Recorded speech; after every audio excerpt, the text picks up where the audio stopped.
सब ऑनलाइन अभिषेक।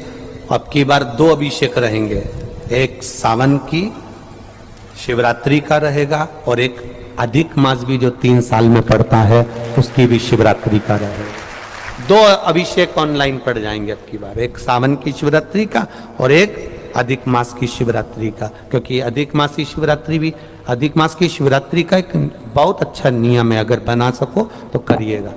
अधिक मास में जो शिवरात्रि आए प्रयास करना, अगर छोटी सी भी गुमठी लेकर बैठे हो, ठेला लगा रहे हो, व्यापार नहीं चल रहा, धन की कमी हो, पैसा नहीं हो, बहुत हताश हो गए हो, टेंशन में जिंदगी जी रहे हो, तो अधिक मास की शिवरात्रि मत छोड़ना।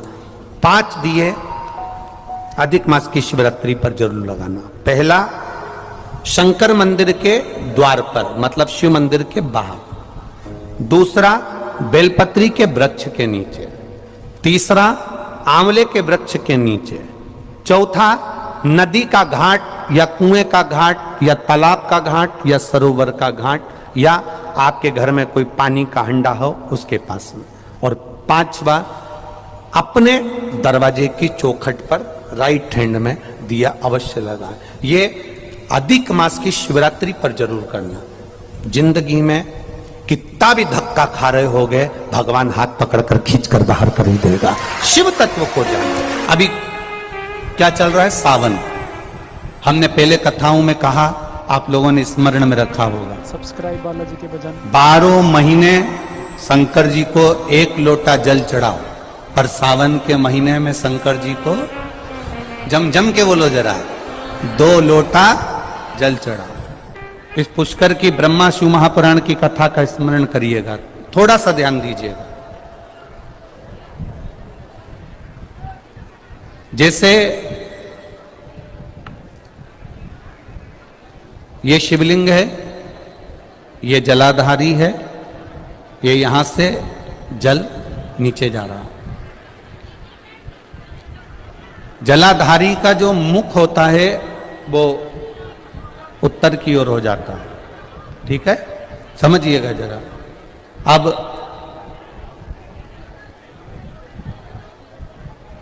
अगर मान लो लड़का 35 साल का हो गया, 36 साल का हो गया, बेटी की शादी नहीं हो रही, 35 साल हो गए, 36 साल हो गए, 40 साल हो गए, देवर देव की शादी नहीं हो रही है, किसी की शादी नहीं हो रही है, तो उसको समझना है सावन के महीने में आप जो 2 लोटा जल लेकर जा रहे हो, उस जल को जहां जलाधारी से पानी बाहर बह रहा है, जहां जलाधारी से, जैसे ये शिवलिंग है, ये गोल जलाधारी, यहां से पानी बह रहा है, तो जल चढ़ाते समय जब आप जल को समर्पित करेंगे दोनों लोटे से, तो धार यहां से लगाते हुए धार को आपको इस शिवलिंग पर पूर्ण समर्पित करना है।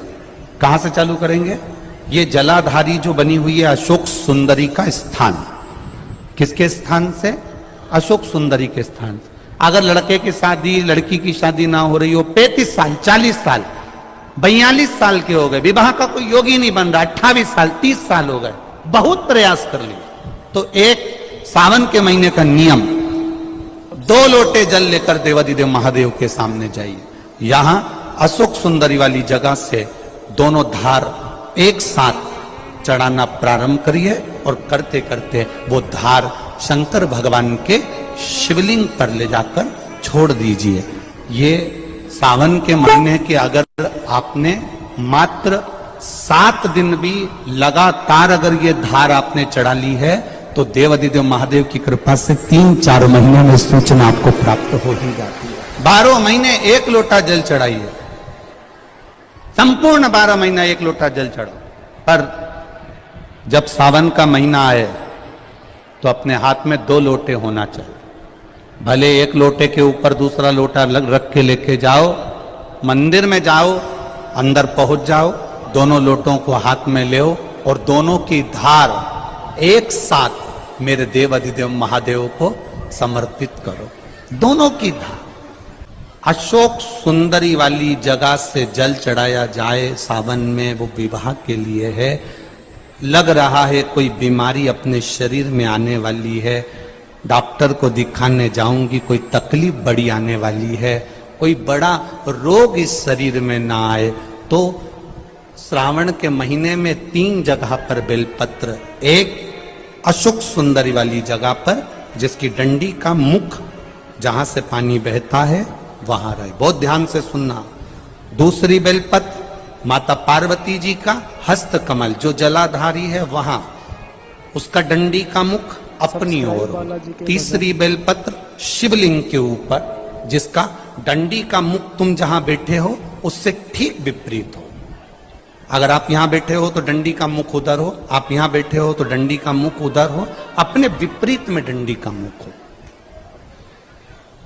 बेलपत्र चढ़ा देने के बाद 2 हाथ में जो तुम्हारे जल का पात्र है उसको बाबा को धीरे धीरे तीनों स्थान पर धार थोड़ी थोड़ी चढ़ाई है और फिर बाबा का आचमन कर कर आई है। कोई जिंदगी में बड़ी बीमारी निकलेगी ही नहीं, बाबा स्वस्थ रखेगा। ये श्रेष्ठता। अगर मान लो संतान का सुख नहीं है,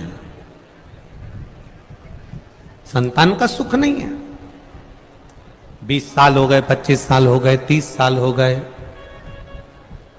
संतान का अगर सुख नहीं है तो शंकर का कोई भक्त मिल जाए, शिव का कोई उपासक मिल जाए, या कोई ब्राह्मण देव वेद शास्त्र का ज्ञान रखने वाले, अपने जीवन को सार्थकता में सात्विकता में जीने वाले, ऐसे ब्राह्मण को जोड़े से उनके बच्चों के साथ बेलपत्री के पेड़ के नीचे भोजन करा देना, खीर खिला देना, और उस खीर के भाग को पति पत्नी दोनों अवश्य पाना, उससे संतान का सुख भी मेरे बाबा प्रदान कर दे।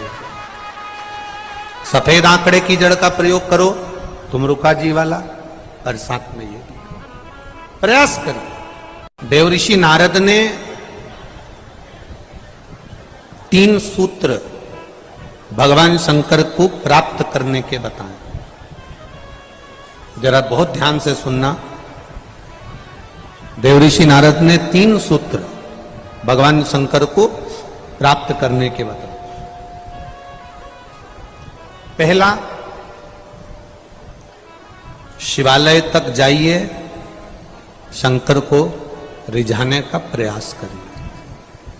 मंत्र चाहे नमः शिवाय जप लो, ओम नमः शिवाय जप लो, डीले कम करो, नमः शिवाय जपो, ओम नमः शिवाय जपो, चाहे श्री शिवाय नमस्तुभ्यम जपो, चाहे महामृत्युंजय मंत्र जपो, चाहे राम कहो, चाहे कृष्ण कहो, तुम्हारी मर्जी पड़े, उसका भजन करो। दूसरा, कहीं अगर मौका मिल जाए, चाहे वो टीवी के सामने मिल रहा हो, मोबाइल पर मिल रहा हो, चाहे तुम्हारे नजदीक में कहीं शिव महापुराण की कथा हो रही हो, पंडाल में बैठकर या टीवी के मध्य बैठकर या मोबाइल के सम्मुख या टीवी के सम्मुख बैठकर शिव महापुराण की कथा को सुनो। सुनना ही केवल नहीं है, सुनकर उसको अपनी जिंदगी में उतारना भी है, सुनकर अपने जीवन में उतारना। और तीसरा, अगर बन सके कहीं शंकर भगवान की कथा चल रही हो, शिव महापुराण की कथा हो रही हो, और जो शिव गण आए हों, कथा सुनने के लिए जो शिव भक्त आए हों, कथा श्रवण करने के लिए जो शंकर के गण आए हों, शिव भक्त आए हों, उनको बन सके तो कुछ या पानी पिलाकर, शरबत पिलाकर, भोजन कराकर मुख उनका झूठा अवश्य कराएं, उससे हमारे यहाँ की बरकत कभी समाप्त नहीं हो। सब्सक्राइब बालाजी के भजन, like and share. Thank you.